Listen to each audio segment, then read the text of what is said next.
Welcome to Hey, It's Carly Rae's Book Club. This is Book Hour, where authors will talk their latest novels, reveal their writing process, and play some fun book games. I'm your host, Carly Rae.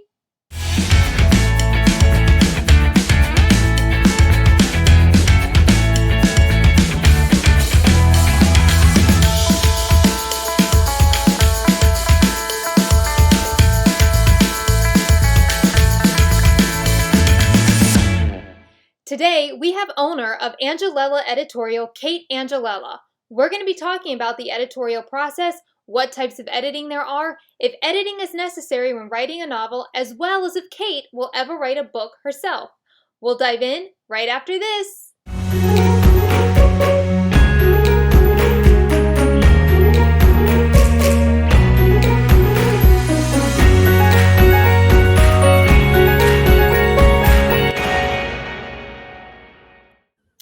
Hello, Kate, and you're joining us all the way from Baltimore, correct? Yes, I'm in Baltimore. Hi, CarlyRae. It's good to see you. Yeah, it's good to have you on. I'm excited. So your first question is, tell us about Angelella Editorial and what it is you do. So Angelella Editorial is a group of editors. We are mainly focused on kid lit, but we do other things as well. And basically, there are a bunch of freelance editors who work in helping you to get your book where you need it to be, whether it's for querying or self-publishing or whatever you're planning on doing with the book, even if it's just looking to improve your craft, we're there to help you do that. Yeah, and now prior to opening your own freelance editorial business, you were an in-house editor for Simon & Schuster's children's books in New York City, where you edited for chapter books, middle grade, tween, and YA book markets. During your time at S&S, you edited the renowned middle grade series Nancy Drew and the Hardy Boys, as well as edited numerous novels. So tell us, how did you go from editing at one of the big five to owning and starting your own freelance editorial business? Well, I loved working at S&S, and I loved, my favorite part, of course, was working with the authors directly and kind of getting to play around inside other people's imaginations. That was an awesome job. It was also a lot of paperwork and a lot of meetings, and as glamorous as I thought as it would be when I first started, it was kind of very corporate eventually, and most people don't realize that when people work at big publishing houses, they actually don't get to edit in the office. They wind up editing all on their free time. So in the evenings and on weekends. And I really burned out from it super fast. I was working incredibly long hours, and I didn't have time for anything else. So when my husband started applying for teaching positions in his hometown of Baltimore, I wasn't sure what I was going to do. I started doing some critique partner work and started talking to some other freelance editors and asking them how they had made a go of it, and realized that was exactly what I wanted to do. It was just the part where I was working one-on-one with editors and helping them improve their writing and their craft. And, I started by kind of stalking writers on Twitter and asking them if I could read their books for a very small amount of money. And pretty soon I had a full client list, and I was booked months in advance, and it just kind of took off from there. Now, how many books can you edit at one time? Do you do just one? I do about 4 a month, and sometimes they're simultaneous. Sometimes I can only focus on one at a time. It really depends on the book. Sometimes I'll have a copy edit, which is very mechanical and grammar based, and it doesn't require as much of my creative attention. So I can kind of simultaneously do that with a developmental edit, which is more about plot and character development and pacing and voice and all that good stuff. So those I can juggle at the same time. But when it's a lot of creative stuff going in different directions, I have to kind of hone it down into one or two. Yeah. Now, most people don't understand how important and crucial editing is when they first start out writing a book. From what I understand, you kind of touched base on this, there isn't one type of editing style that goes into finishing a manuscript. There are multiple types of editing. So tell us about the different editing styles you offer at Angelella Editorial. We offer a pretty broad range. We help people who just have ideas about books that they want to write and are not sure how to go about it, with a service called author coaching that kind of works with them week to week or month to month and helps them get that idea down on paper.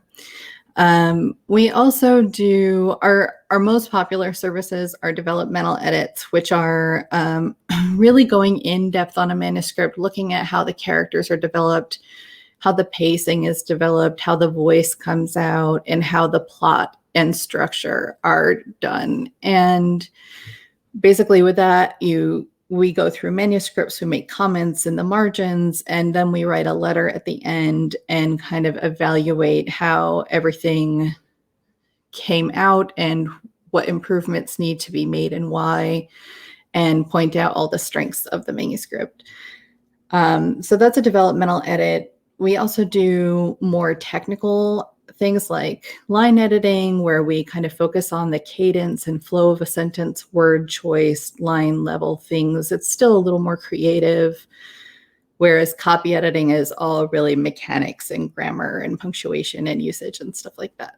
And you do all of those in one manuscript? Well, we don't do it all at once, because with a developmental edit, usually the author will receive the letter and then they'll have to go back and make some pretty big changes based on those notes. And the revision process is a huge part of the writing process. As you know, a lot of people, I think, when they buy a book, they think this is just how it came out on the first go, which would be awesome, but it's not. It takes many rounds of revising and honing and fixing and reworking. And so once it's revised to where it's very polished, then we'll go in and do the line edit, where it's still more creative, but kind of cadence and flow and fixing little consistency things and voice issues. And then at the very final stage is the copy editing, which not a lot of people do copy editing per se when they're going to query. And a lot of people who are self-publishing are the ones who are using the copy editing services, because it does not go through another round of edits at a publishing house first. And then the other thing we do is proofreading, which is literally just looking for typos and very small things like that. So it's several rounds usually, but sometimes we just have people coming in for a developmental edit or editorial assessment, which is kind of an abbreviated version of the developmental. And something people may not know about Angelella Editorial is you have many editors on staff now, and each one has a specific genre taste as well as editing style. So how do you decide which new client to pair with which editor? Sometimes people will be requested, but it is kind of like a matchmaking situation. I will read the description of a client's book and think about the genres that my editors are into, and kind of a lot of different factors. Sometimes it'll have to do with personality that's coming through. Sometimes it'll have to do with style of writing. And sometimes it's just a matter of if there are a couple of people who are up for it, who it was next in line to get an edit and who has the interest in it. Well, I find that really interesting. Now, we are going to take a short break, and we're going to be back right after this to find out if Kate is also a writer. Coffee. The liquid that helps us start our day or keeps us going at 2 p.m. when our keyboard pillow nap comes calling. You're good. At Fire Department Coffee, we know how important it is to you that your coffee tastes great. Because let's face it, when you're choking down 8 to 10 cups of bean juice a day running back-to-back calls, or just trying to keep your wits together while your well-behaved children tug at every last strand of your sanity, we want to make sure that every last drop in your mug is the best coffee you've ever tasted. Who are you talking to? That's why at Fire Department Coffee, every stage of your order is watched after by carefully trained professional eyes, like our head roaster, retired fire captain Dave Dave!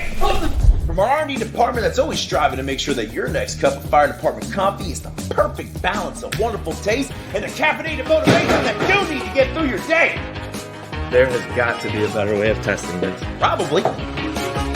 Making sure that you get your orders delivered to you as quickly and affordably as possible.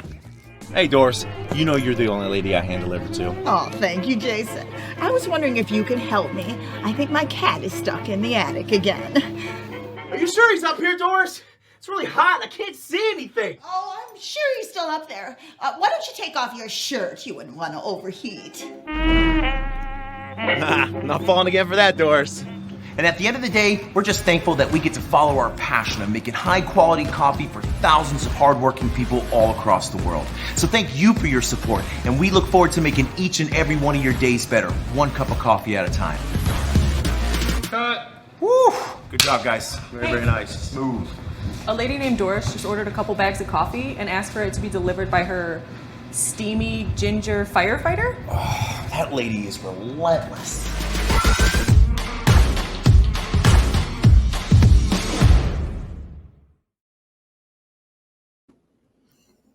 Welcome back to Book Hour. I'm your host, Carly Rae, here with Kate Angelella, owner of Angelella Editorial.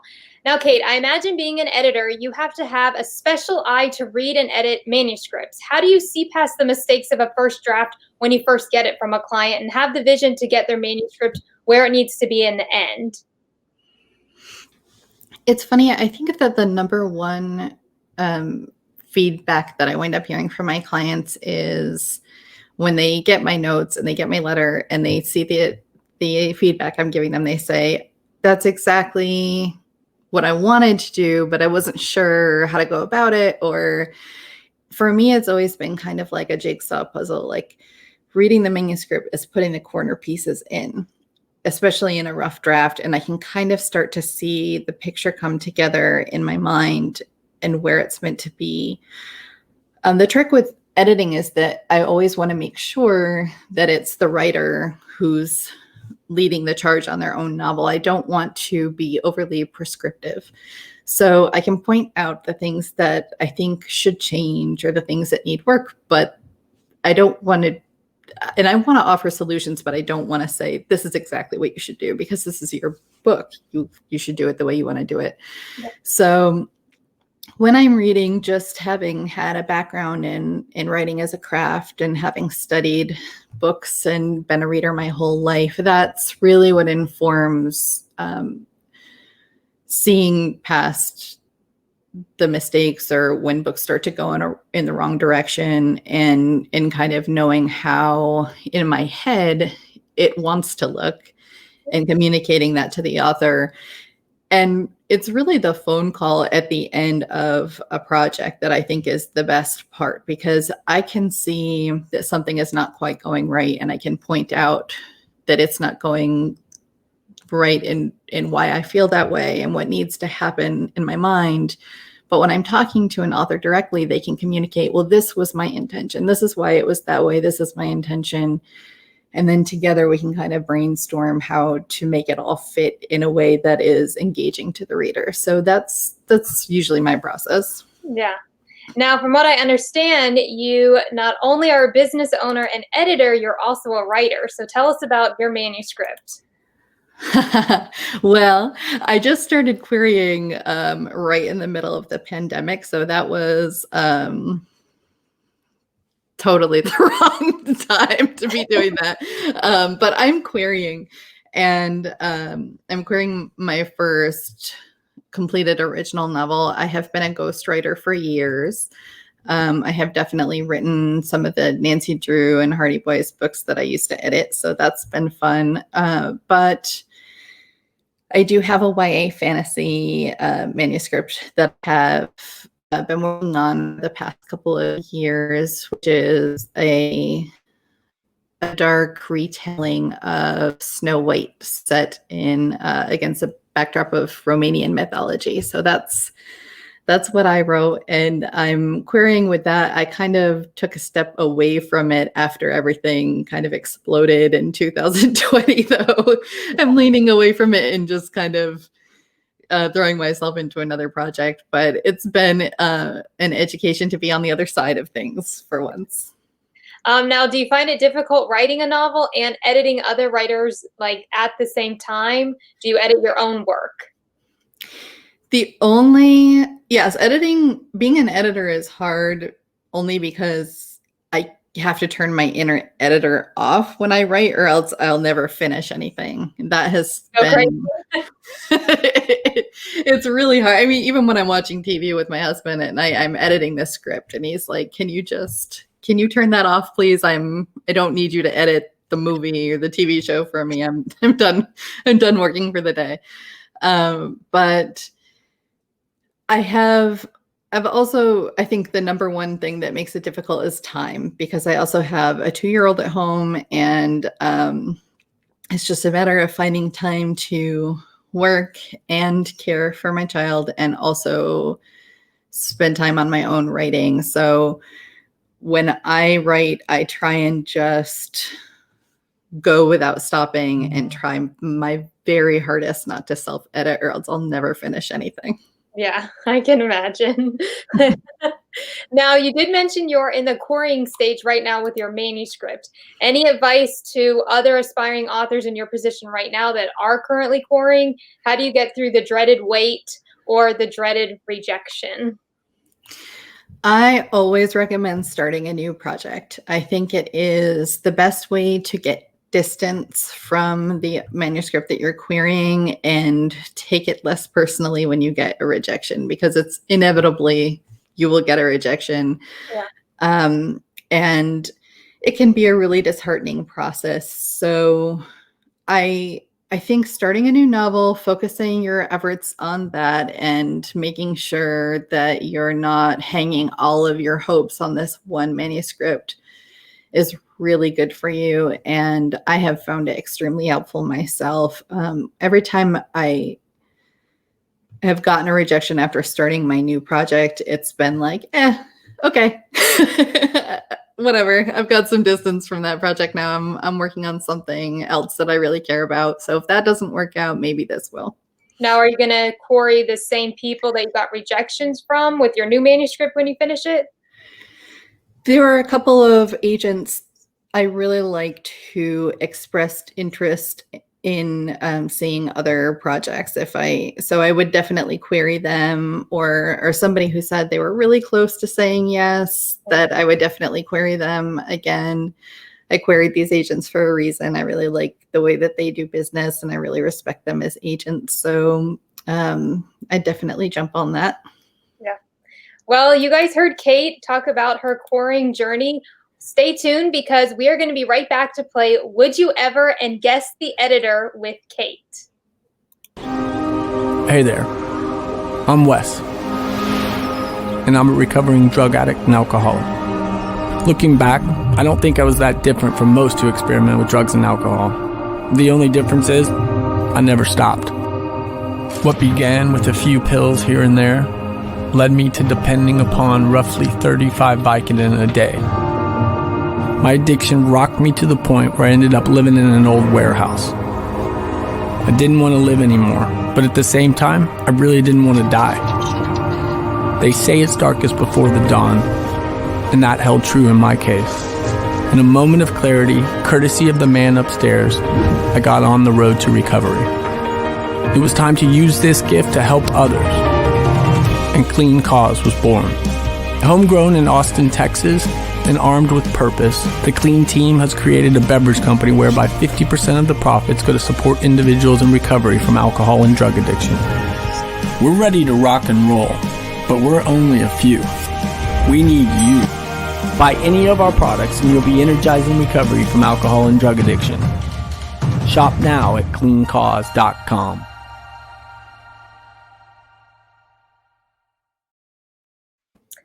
Welcome back to Book Hour. I am super excited because it is Book Hour game time with Kate. And we're going to start off with Would You Ever? So your first question is, would you ever change careers? I don't think that I would. It took me a long time to find this one, and I really love it. Would you ever get a tattoo? Oh, I have a few. I would definitely get more. Would you ever sing karaoke? Oh, for the love of all the people around me, I would not. Would you ever write a gossip column? Totally. I mean, not a mean one, but just like for fun. And then finally, would you ever sing the Spongebob Square Pants theme song? I'm really, really worried that you're going to ask me to do that right now. You've got a glint in your eye that worries me. Doing it. No. No. What's funny is that my mom is actually a professional singer. Oh, wow. And I just super did not inherit that trait or talent at all. So you wouldn't sing the SpongeBob SquarePants theme song? Correct. Correct, CarlyRae. Okay, we will not ask you to sing that for us, but maybe next time when we have you on, we're going to have a whole karaoke set for you to sing. I'm so glad that you didn't catch wind of my inability until now. Yeah. And then the next game we are going to play with you is Guess the Editor. So I'm going to give you some clues about the different editors on your staff, and we're going to see if you can guess the editor correctly. Oh no. You know that my memory is terrible. I'm so worried that I'm going to hurt someone. Okay. Well, get to know your staff, and if you don't know any of them, well, I don't know. All right. Feels like I'll need to call another team meeting soon. Yeah. First up, this editor offers editorial assessment, developmental editing, substantive editing, line editing, copy editing, proofreading, author coaching, sensitivity reading, and picture books. One of their favorite YA novels is How It Went Down by Kikla Magoon, and one of their favorite series is Star Trek. Which editor is this? Oh, Lord. Jen Bailey? Yes! Yay! All right. Jen, Kate knows who you are on her staff. I feel like there should be a scoreboard on the screen. Or 1-0. All right. Now, this editor has more than 15 years experience in marketing and public relations, including 7 years running their own boutique agency. One of their favorite books is Purple Cow by Seth Godin. Which editor is this? Daniel Waldman. Yes. Yay. We got 2-0. Ew. All right. And then the final one, I'm going to say you are going to guess this one, but we'll see. This editor has ghostwritten numerous novels, including Nancy Drew and Hardy Boys. His short story Sauce won the Coachella Review's Grand Prize in 2010. They offer editorial assessment, developmental editing, and query critique. And one of their favorite books is Lush Life by Richard Price. Which editor is this? Oh, that would be my husband, J.R. Angelella. Yes. And that concludes our Guess the Editor. So Kate does know her staff, including her husband. Wouldn't that have been awful if I had done that wrong? I was like, when we decided to put him on, I was like, okay, we're going to see. But I was like, it's going to be really funny when she doesn't know who he is. Well, I thought it was me for a minute, and then you said Lush Life, and I was like, no, that's not me. Now, Kate, I just want to thank you for appearing on Book Hour and being here with us. Before I let you go, I am curious to find out more about the writing retreat Angelella is hosting in France. Tell us about the retreat. How do viewers apply right now? How can you apply? And what can someone expect if they get chosen? We are hosting a retreat in Western France in June 2021. The retreat series is called Elixir, and we are actually holding it in a castle in France where 10 writers get to live for a week, experience the French countryside, drink French wine, eat cheese and baguettes, and listen to a bunch of really cool lectures from a team of great writers, including New York Times bestseller Nova Ren Suma. So we are super excited about that. We do still have a few spots available. So if anybody's interested, you can head on over to our website at Angelella Editorial /Elixir, or you can just go to the homepage and pull down from the menu. We have a section on Elixir and frequently asked questions there. So you heard Kate, do not wait, because France sounds like such a fun escape. Now, your editing services are wonderful, and I feel so much more informed about the editing process and the different types of editing and what goes into the actual manuscript that is the final product. Tell viewers where they can get in touch with you and Angelella Editorial. You can find us at angelellaeditorial.com. That's Angel and then the girl's name, Ella, editorial.com. Or you can visit us on social media at Angel Editors on Twitter and at Angelella Editorial on Instagram. Now, I will also put the links below in this video so you guys can be sure to follow and go and check out all of the services. Thank you so much for joining us. All the links again are below on where to find out more on Angelella Editorial. And thank you, Kate, for being on Book Hour. For those watching, I hope you guys have an awesome day. Thank you for having me.